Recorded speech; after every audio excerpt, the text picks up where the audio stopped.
igreja e não estou avançando. Tem que avançar. Uma coisa é ter provação, uma coisa é ter perseguição, mas no meio da provação, a provação que Deus permite, ela me refina, ela me esmaga, ela me amassa, mas o meu interior vai sendo renovado de glória em glória, vitória em vitória. Abra sua Bíblia comigo em 2 Reis, capítulo 4, versículo 38. 2 Reis 4, 38.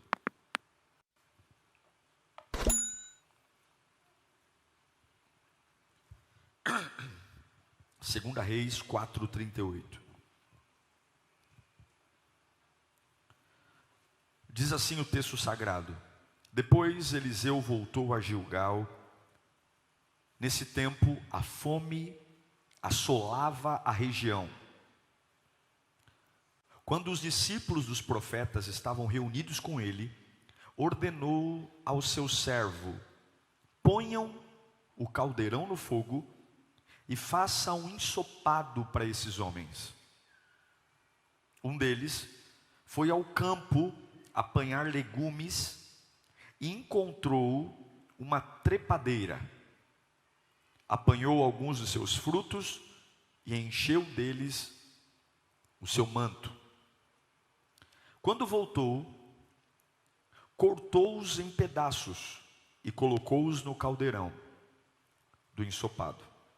Embora ninguém soubesse o que era, o ensopado foi servido aos homens, mas logo que provaram, eles gritaram: homem de Deus, há morte na panela, e não puderam mais tomá-lo. Então Eliseu pediu um pouco de farinha, colocou no caldeirão e disse: sirvam a todos. E já não havia mais o quê? Perigo no caldeirão. Uau! Oremos. É a tua voz, Senhor. É a tua voz. Que voz poderosa. Minha alma tem fome e sede pela tua palavra.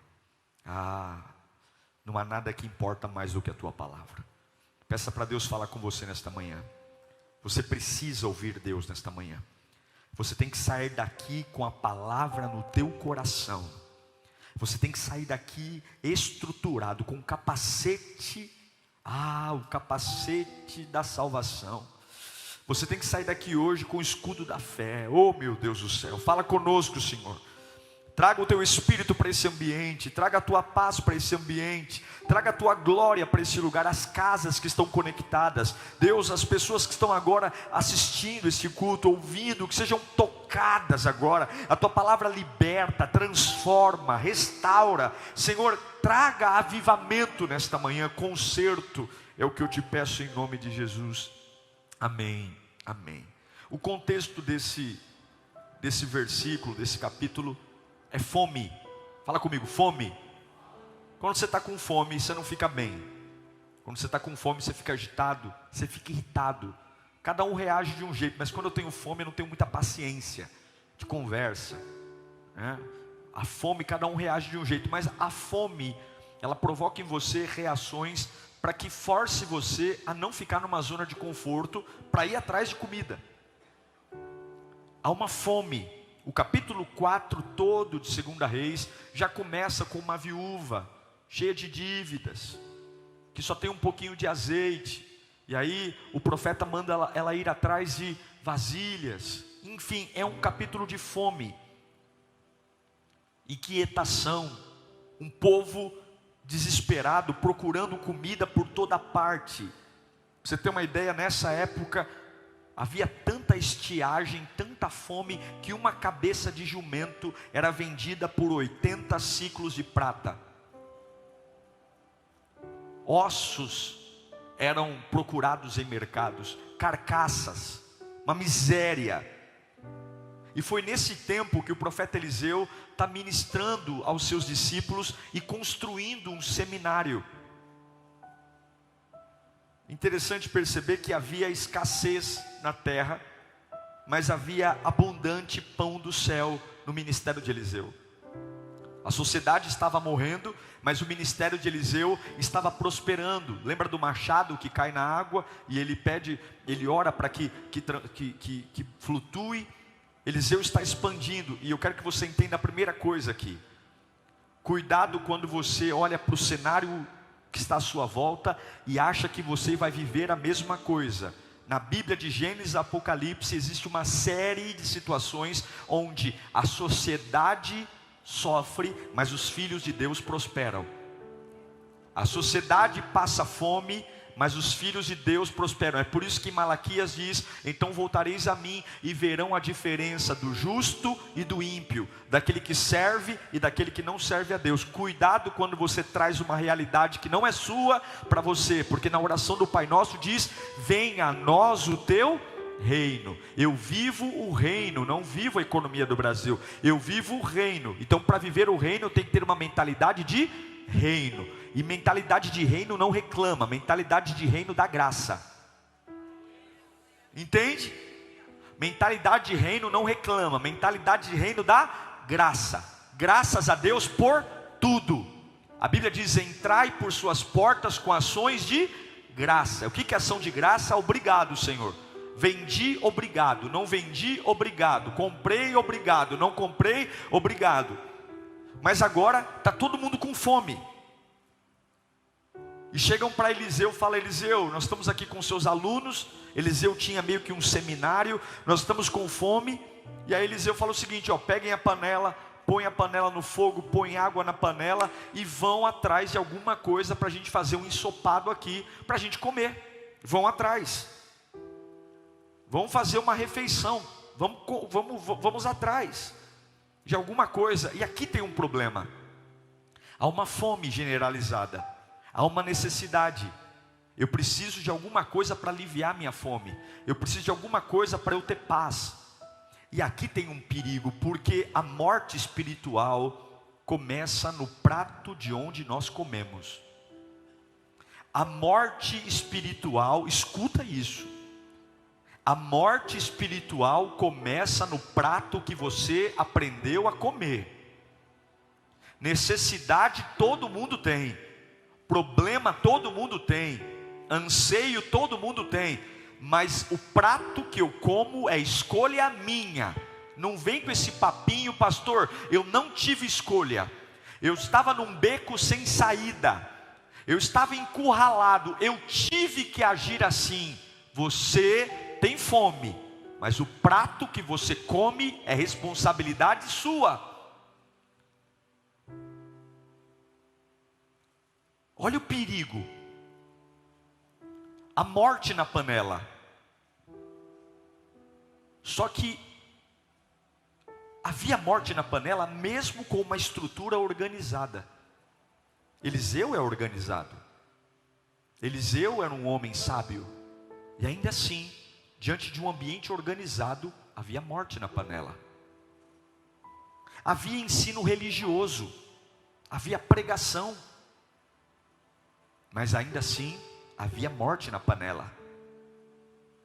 Havia um professor maravilhoso. A Bíblia diz que Eliseu tinha porção dobrada da unção de Elias, e ainda assim havia morte na panela.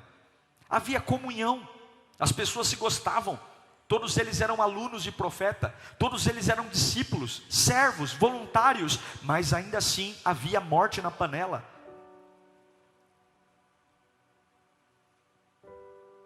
Havia uma liderança forte, havia uma liderança ungida. Eliseu era um líder forte, Eliseu era um líder ungido, e ainda assim havia morte na panela.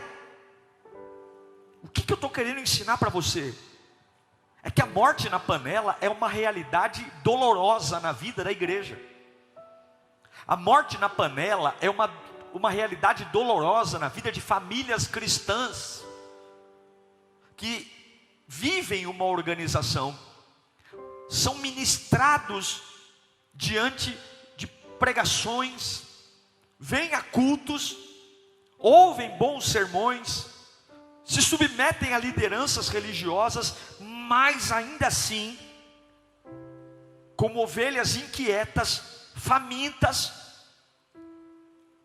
acabam comendo de pratos que as envenenam. A Bíblia diz que quando Eliseu fala assim, ó, vocês vão andar por aí e vão atrás de comida. Eles encontram uma trepadeira, uma planta reluzente, que se destaca, e naquela trepadeira havia muitos frutos. E a Bíblia diz que eles pegam os frutos da trepadeira e saem. Eles olham, porque a trepadeira ela é viçosa, ela é luxuriante, ela é frondosa, e o fruto dela é suculento. E há muitas coisas hoje em dia, muitos ensinos arrojados, muitas linhas.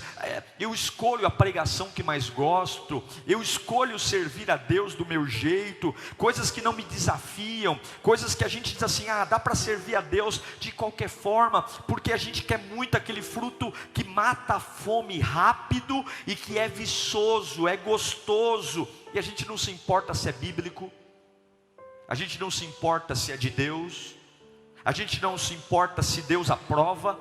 O importante é que eu tenho uma fome, e isso aqui parece que vai matar minha fome, e parece ser gostoso. Eu posso estar dentro de uma igreja, eu posso estar submisso a um líder, eu posso estar dentro de uma organização religiosa, e ainda assim estar comendo de um prato que está matando a minha vida. A Bíblia manda a gente tomar muito cuidado com aquilo que parece, porque nem tudo aquilo que parece é. Lembra da parábola do joio e do trigo? Lembra? O joio e o trigo são muito parecidos. Eles crescem juntos. E eles são tão parecidos que o dono, quando alguém joga joio no meio do campo do trigo, o dono do campo fala assim para o agricultor: não tira o trigo, perdão, não tira o joio, porque eles são tão parecidos que corre o risco de você arrancar o bom. Mas sempre tem um prato de veneno e um prato de alimento. E você tem que entender que tem horas que tem morte na panela. Cuidado com as aparências. Vai fazer negócio, vai comprar, vai vender. O que entra na tua casa. Estou na igreja, estou na casa de Deus, estou servindo, mas minha casa está morrendo. Minha família está morrendo. Que prato você está comendo? Cuidado com as aparências. É viçoso, é bonito, é legal, mas o prato está me matando. Eu estou na igreja e não estou avançando. Tem que avançar. Não dá para estar aqui esquentando banco. Uma coisa é ter provação, uma coisa é ter perseguição, mas no meio da provação, a provação que Deus permite, ela me refina, ela me esmaga, ela me amassa, mas o meu interior vai sendo renovado de glória em glória, vitória em vitória. Eu não tenho todo o dinheiro, eu não tenho toda a paz, eu não tenho toda a saúde, mas eu não estou morrendo por dentro. É o que Paulo fala: quando eu estou fraco é aí que eu estou forte. Mas não, eu estou na igreja, eu canto, mas eu estou cada vez pior, cada vez mais triste, cada vez mais abatido, cada vez mais cansado, cada vez mais debilitado. Eu venho, cada vez o culto é mais difícil vir, estou sempre cansado. E a gente precisa entender que tem coisa que se parece com a verdade, mas não é verdade. Tem coisas que parecem boas, mas não são boas. A meia-verdade é mais perigosa que a mentira, porque a mentira tem cara de mentira, e a meia-verdade, muitas vezes ela não é perceptível.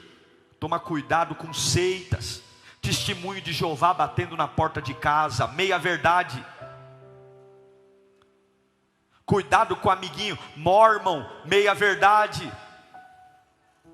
Adventista do sétimo dia, meia-verdade.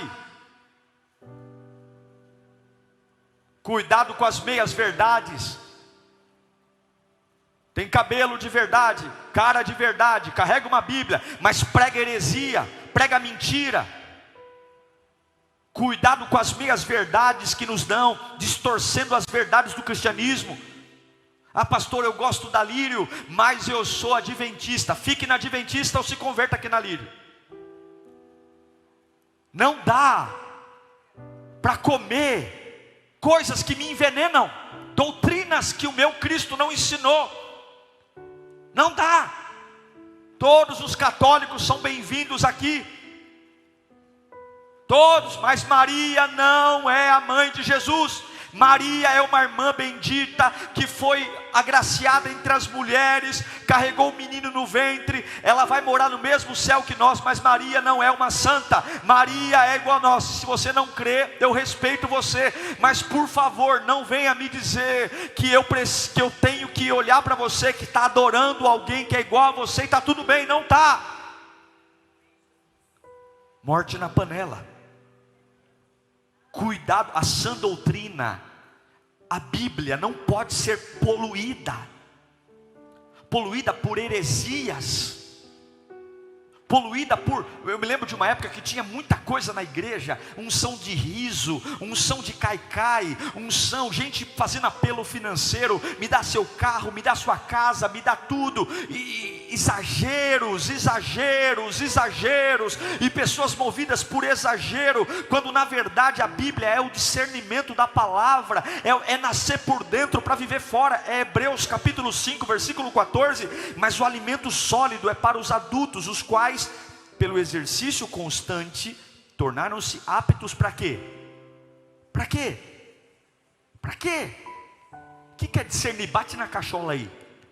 Você não é um burro, não. Você é inteligente para entender o que é certo e o que é errado, o que é bom e o que é ruim. Você não pode comer todo tipo de alimento.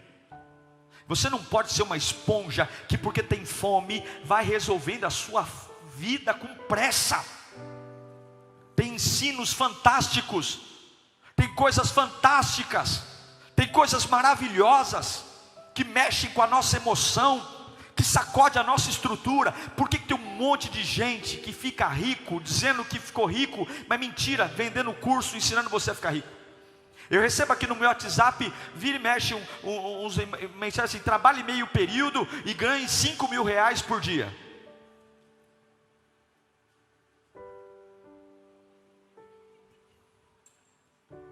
SMS, você foi selecionado, trabalhe meio período, ganhe 5 mil reais por dia. Qual idiota não quer um emprego desse? Só que tem gente que está com tanta fome que acredita em qualquer coisa. Você acha que se não desse certo eles não mandariam isso? Você acha que pelo menos metade dos que recebem o SMS não clicam no link e não tem suas contas hackeadas, não tem suas contas bloqueadas? Por quê? Porque o fato de ter fome me dá necessidade de comer tudo. Usam a Bíblia para seu próprio prazer, usam a Bíblia não como fonte de meditação, mas como fonte de desespero. Eu preciso de uma palavra, eu estou agoniado, fala comigo, Senhor. Abriu num lugar, não entendeu, abre outro, virou cartomante gospel, virou búzios gospel, é um negócio louco, maluco. E eu vou dizer para você, a morte na panela pode aparecer em qualquer lugar.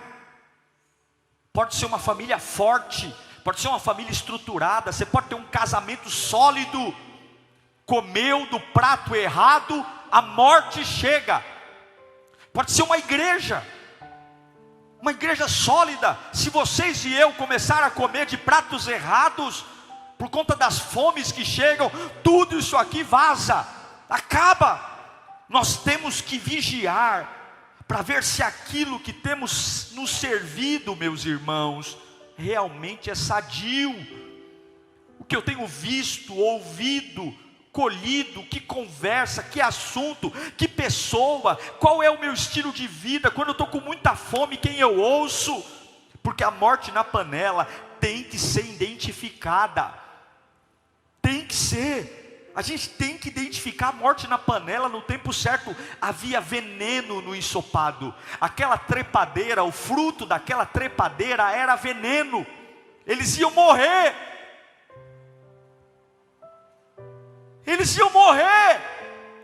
Você já se ligou que você pode estar comendo, matando a fome e morrendo?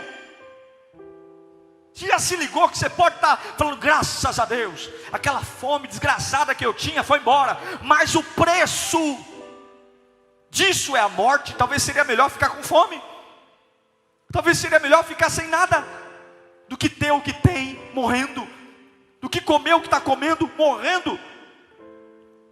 Paulo nos adverte em 1 Coríntios 14, 29, que a gente tem que julgar as profecias. Não é qualquer patife que vai no seu ouvido lá. Eis que Deus te fala: julga a profecia. As bênçãos nos seguirão, e não eu seguirei as bênçãos. Julga. Não é porque profetizou que você vai receber. Se eu acreditasse em todo mundo que vem falar para mim, eis que Deus manda te dizer, meu irmão, eu já estaria em outro lugar. Eu respeito, ouço, amém, Deus abençoe, mas eu julgo sim, porque eu tenho que saber de onde eu vou comer. Eu não vou trazer verdade para a minha vida, sendo que é fruto de trepadeira, fruto de veneno. A Bíblia nos ensina, em 1 Coríntios 4:29, que a gente precisa julgar os profetas. Julgar. Quem é que está pregando para mim? Quem é que está me aconselhando? Quem é que está vindo? Onde vive? Quem é a mulher dele? Quem é o filho dele? Quem é ele? Eu tenho que julgar. Em 1 João 4:1 diz para provar o espírito. Que espírito é esse? Porque demônio se transveste de anjo. Não, na minha casa é só um monte de sonso. E o diabo está lá, sentadão no sofá, comendo pipoca e tomando guaraná. Essa música que a gente ouve aqui em casa, desperta que espírito? O Espírito Santo ou um monte de demônio? Essas roupas que a gente usa aqui em casa, desperta pombagira ou desperta santidade? Esse tipo de conversa que tem aqui em casa, que no começo a gente estranhava, agora palavrão aqui é normal, agora palavrão aqui é normal, agora um bater na cara do outro é normal, agora um agredir o outro é normal. O que esse ambiente tem? Prova o Espírito. Prova o Espírito.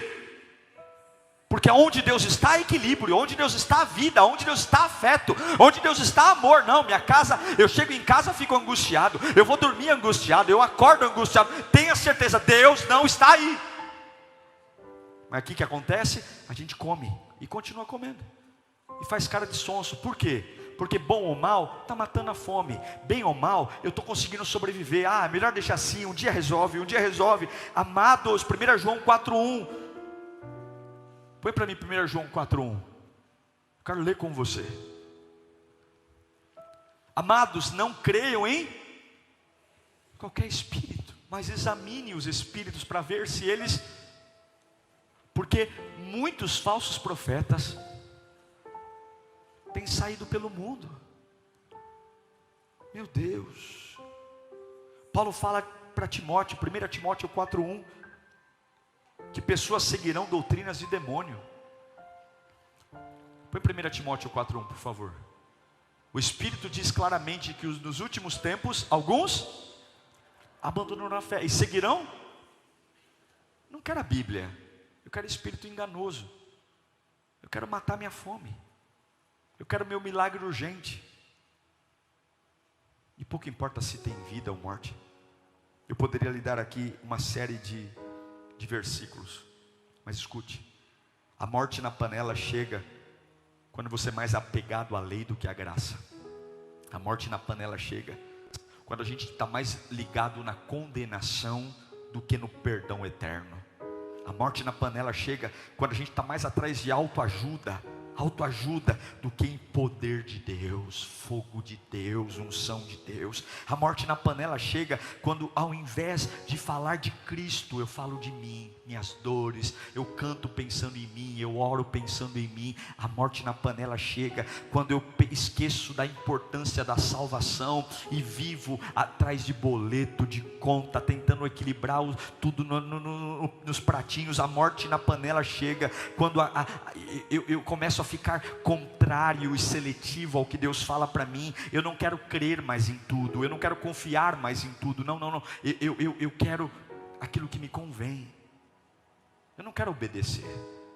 A morte na panela chega quando eu não me importo mais com o pecado.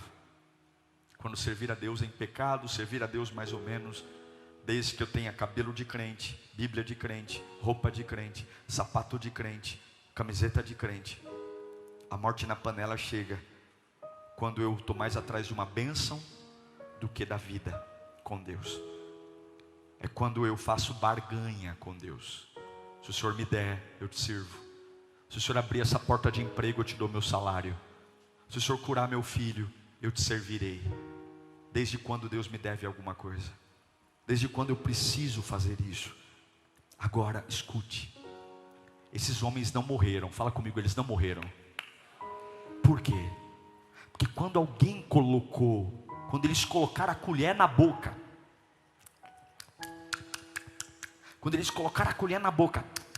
e sentiram o gosto do ensopado, eles denunciaram a morte. Eles gritaram: homem de Deus! Peraí, homem de Deus! Para, gente, por quê? Porque tem morte na panela. O problema não é cair no erro e lamentavelmente jogar trepadeiras na panela, veneno. O problema é quando eu sinto o gosto da morte e ainda assim não denuncio e continuo comendo. Não. E está na hora de você degustar o sabor do ensopado hoje. Se a sua vida fosse um ensopado, se o seu casamento fosse um ensopado, se a sua profissão fosse um ensopado, se os seus negócios fossem um ensopado, se o seu ministério fosse um ensopado, que gosto ele teria? Não é para engolir direto, não, saboreia. Eles gritam: homem de Deus, morte na panela. Algumas vezes, para a gente ficar de bem com todo mundo, a gente continua comendo a morte. Algumas vezes, para a gente não contrariar familiares, a gente continua comendo o ensopado da morte. Algumas vezes, para a gente não chocar todo mundo, porque dá muito trabalho gritar. Está todo mundo comendo, está todo mundo com fome, deixa quieto. Se der dor de barriga depois, a gente toma um remédio, vamos comer. Se acontecer um problema depois, a gente resolve. Não, você tem que denunciar a morte na panela. As pessoas estão famintas, elas estão atrás de tudo que dão para elas comerem. Mas você não é um filho de chocadeira, você não é qualquer um, você não é um abandonado na vida, você é filho de Deus. Você não precisa comer qualquer coisa, você não precisa pegar qualquer coisa, você tem pão fresco vindo do céu, você tem alimento. Denuncie a morte na panela nesta manhã.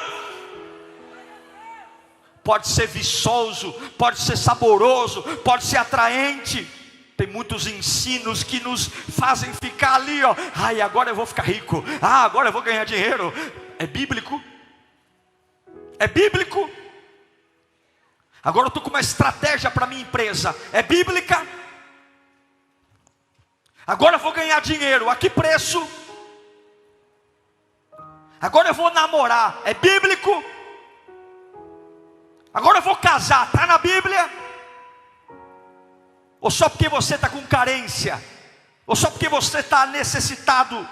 Os discípulos dos profetas comeram veneno, pensando que era coisa boa, porque não é porque parece que é. Agora tem algo que me intriga aqui.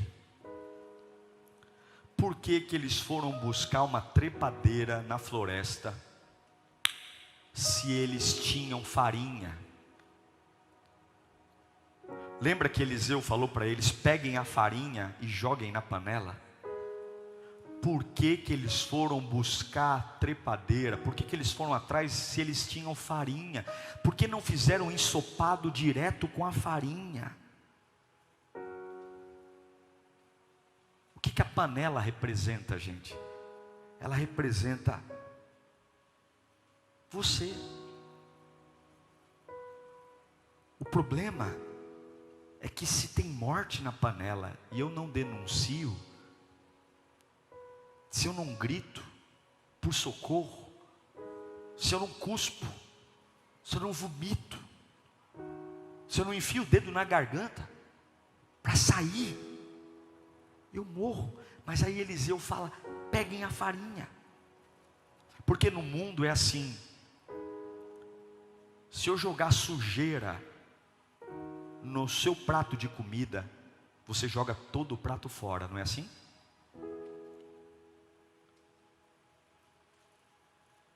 Se alguém estiver servindo um suco e dá aquela espirrada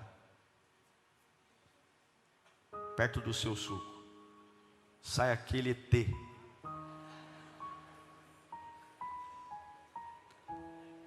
que você faz? Você fala assim, tira que eu vou tomar o resto? Porque no mundo natural, quando alguma coisa contamina o todo, a gente está acostumado a jogar fora. Mas no reino de Deus não é assim. Porque no reino de Deus, o mais forte purifica o mais fraco. Eliseu falou assim, ó, não precisa jogar o ensopado fora. Só põe farinha que tudo fica bom. Deus manda te dizer hoje, não precisa descartar a sua vida até aqui. Não precisa dizer assim, eu não presto, eu não valho nada, nossa, eu errei tanto, nossa, eu fui tão ignorante. Não, só pega a farinha. Em Levítico 2, fala que a farinha representa a oferta mais importante, era a farinha refinada. E você sabe que a farinha no reino de Deus é a matéria-prima do pão. A farinha representa Jesus Cristo, a farinha representa o Filho de Deus, que ao invés, nós estávamos prontos para sermos jogados fora, fomos feitos perfeitos no Éden, imagem e semelhança de Deus, mas o pecado entrou, e aí a humanidade está condenada à perdição, porque na vida natural é assim, você está perfeito, caiu uma gota de sujeira, perdeu tudo, você é uma bênção, caiu uma gota de pecado, perdeu tudo, você é escolhido, caiu uma gota de passado, descarta ele, é assim que o mundo faz. Você é muito maravilhoso, mas você fala um não, você não vale nada, você serviu a vida inteira, mas hoje eu digo não para você, pronto, joga fora, vem outro. Mas aí vem uma unção de Deus dizendo, há veneno na panela, há erro na panela. Se você colocar a presença do Espírito, que é a farinha, todo o contexto volta a ficar bom. Eu não sei para que eu estou pregando aqui hoje, mas Jesus Cristo é capaz de mudar a morte para a vida sobre a morte, em nome de Jesus. E ele fala, joga a farinha e voltem a comer. Mas não tinha veneno na panela? Tinha. Joguem a farinha e voltem a comer. Porque no mundo, se houver algo ruim, joga fora. No reino de Deus, se houver algo ruim, põe farinha que fica bom.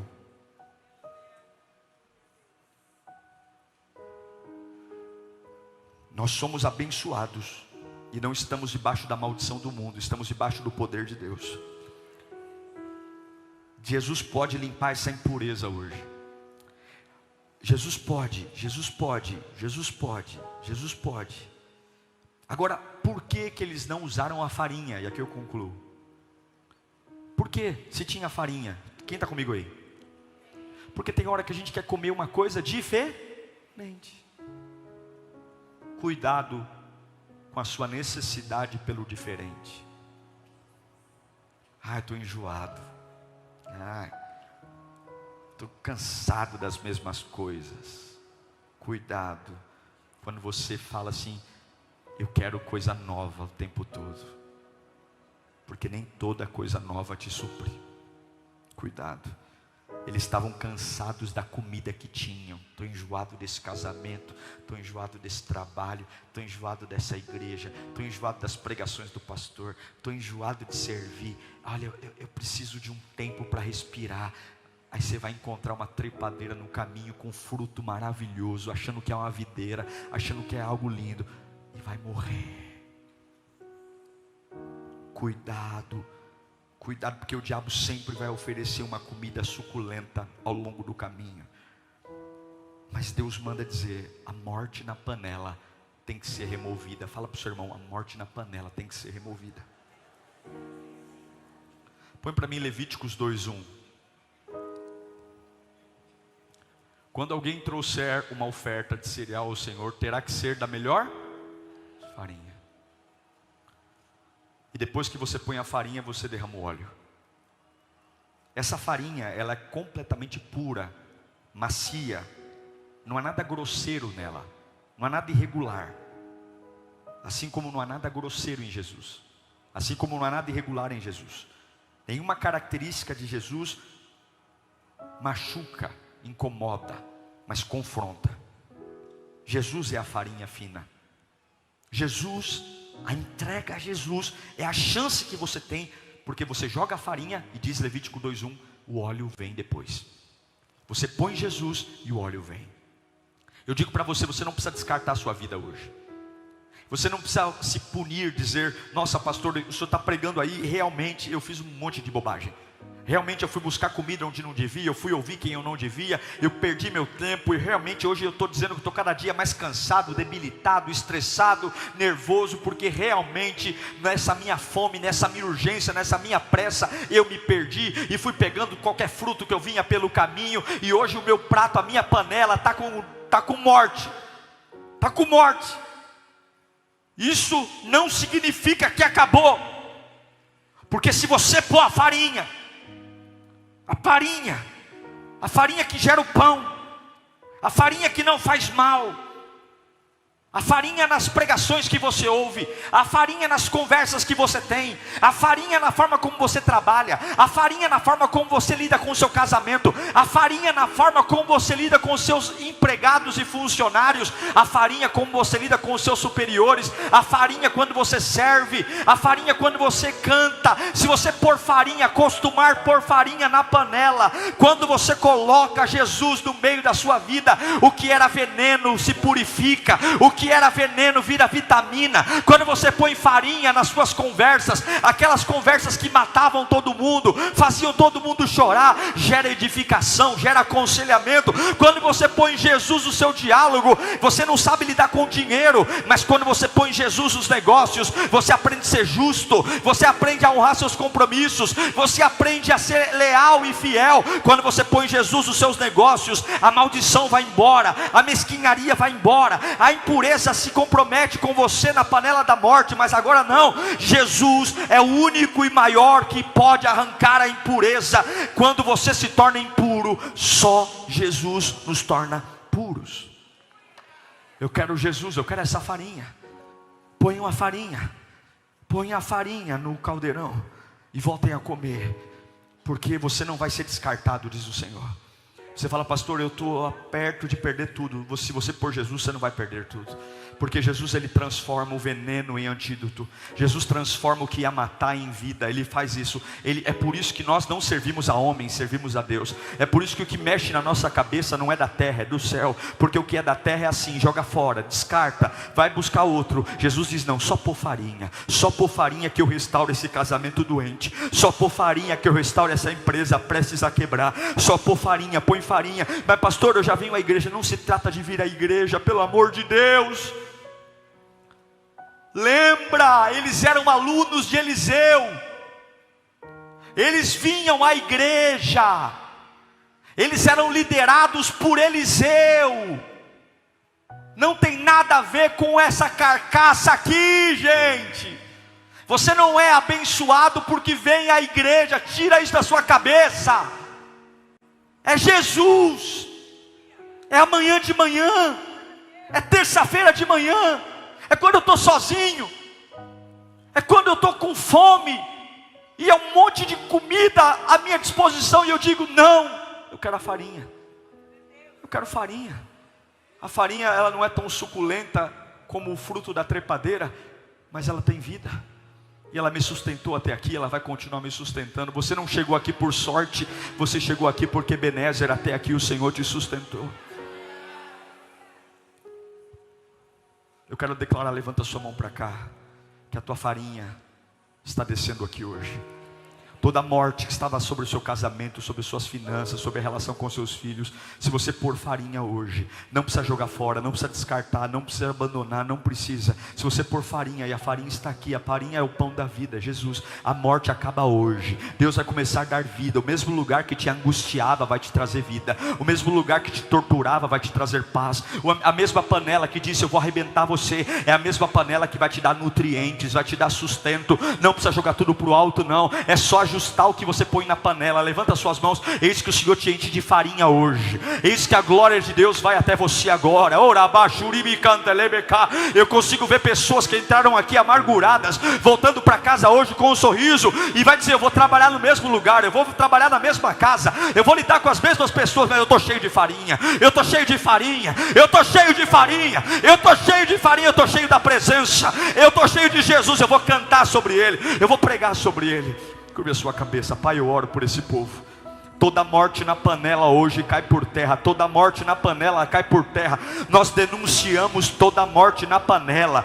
Nós denunciamos toda morte na panela. Nós denunciamos toda morte na panela. Eu não vou continuar comendo isso quieto. Eu denuncio todo cansaço, toda tristeza, toda bagunça, toda dívida. Eu denuncio toda angústia, toda depressão. Eu estou ficando cansado, eu estou ficando exausto, eu estou morrendo, a minha adoração está morrendo, o meu louvor está morrendo, a minha fé está morrendo. Eu não vou mais deixar a fome me levar a comer qualquer coisa. Eu não vou deixar a fome me levar a pegar frutos suculentos pelo caminho. Eu tenho a farinha, até hoje eu estou vivo por causa da farinha. É a Jesus que me sustentou, é Jesus que cuidou de mim, é Jesus que sustentou a minha vida. E eu declaro hoje, em nome de Jesus, a farinha na minha alma. Jesus venha, Jesus venha. Convida Jesus agora, convida Jesus agora, convida Jesus para vir até você. Convida, tua vida não está perdida não. Eu sei que tem gente que já te jogou fora, eu sei que tem gente que já falou, isso aí não presta. Eu sei que tem muitas pessoas que falaram, isso aí não falo mais, esse aí eu quero longe. Porque no mundo é assim, contaminou, joga fora, contaminou, cai fora. Mas no reino de Deus não precisa jogar fora não, só põe farinha que cura. Xarabacandele.